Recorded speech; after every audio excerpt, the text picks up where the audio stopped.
Teman, tahukah Anda siapakah raja yang menikahi Suparnaka, yaitu adik perempuan Rahwana di dalam Mahabharata? Rahwana adalah sosok yang sangat mencintai adik perempuannya. Bahkan Rahwana sangat memanjakannya. Pada suatu hari, Suparnaka bertemu dengan jiwa yang merupakan seorang panglima dari Kian Iblis. Kehidupan jiwa memiliki kekuatan petir yang dengannya dia bisa membunuh musuh manapun.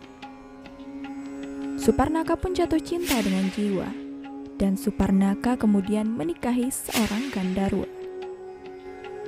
Ketika Rahwana mendapatkan berita ini, dia menjadi sangat marah. Tetapi Rahwana tidak membunuhnya, karena dia adalah suami dari saudara perempuannya.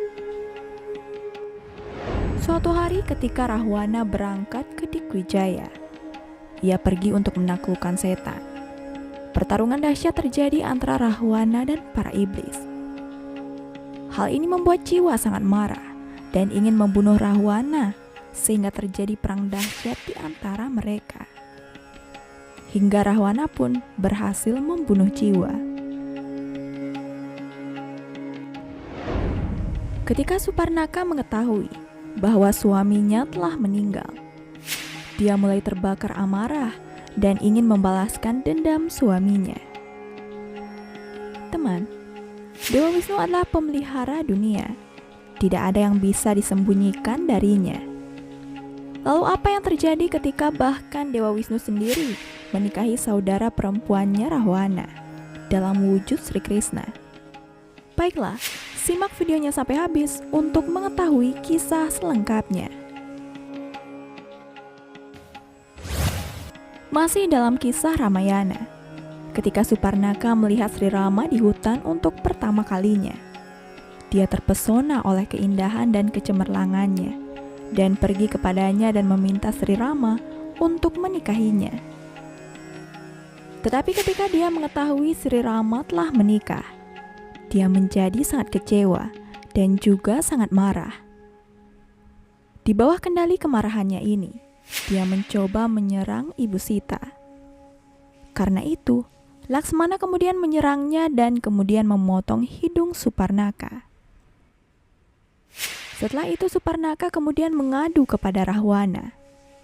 Hal ini membuat Rahwana menjadi sangat marah, sehingga membuatnya menculik Dewi Sita, istri Sri Rama. Karena hal ini, maka terjadilah perang besar Ramayana, dan kemudian Rahwana mati di tangan Sri Rama. Setelah kematian Rahwana, membuat Suparnaka menjadi semakin terpesona oleh kekuatan Sri Rama. Karena itu, ia kemudian melakukan penebusan yang keras selama bertahun-tahun untuk menyenangkan Dewa Siwa. Ketika Dewa Siwa muncul di depannya, Suparnaka meminta anugerah kepada Dewa Siwa bahwa dia harus menikah dengan Sri Rama. Untuk alasan ini, Dewa Siwa kemudian memberikan anugerah bahwa di kehidupan selanjutnya, ketika Sri Rama lahir dalam wujud Sri Krishna, maka dia akan menikahi Suparnaka. Setelah mendapatkan anugerah ini, Suparnaka kemudian mengorbankan tubuhnya dan kemudian lahir kembali menjadi Sairandri yang merupakan seorang pelayan wanita di Mathura. Ketika Sri Krishna datang ke Mathura untuk membunuh Kansa, Krishna agak sedikit terluka setelah itu. Lalu Sairandri lah yang mengobatinya. Sairandri memberikan tatapan yang indah kepada Krishna. Tetapi Krishna masih belum menikahinya pada saat itu.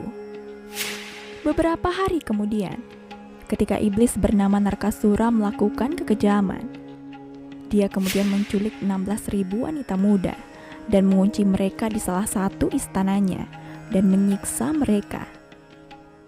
Melihat pemandangan berdosa ini, membuat Sri Krishna menjadi sangat marah dan dia sendiri mengendarai Garuda untuk membunuhnya. Dan Suparnaka adalah salah satu dari 16.000 wanita tersebut. Sri Krishna pun berhasil membunuh Narkasura.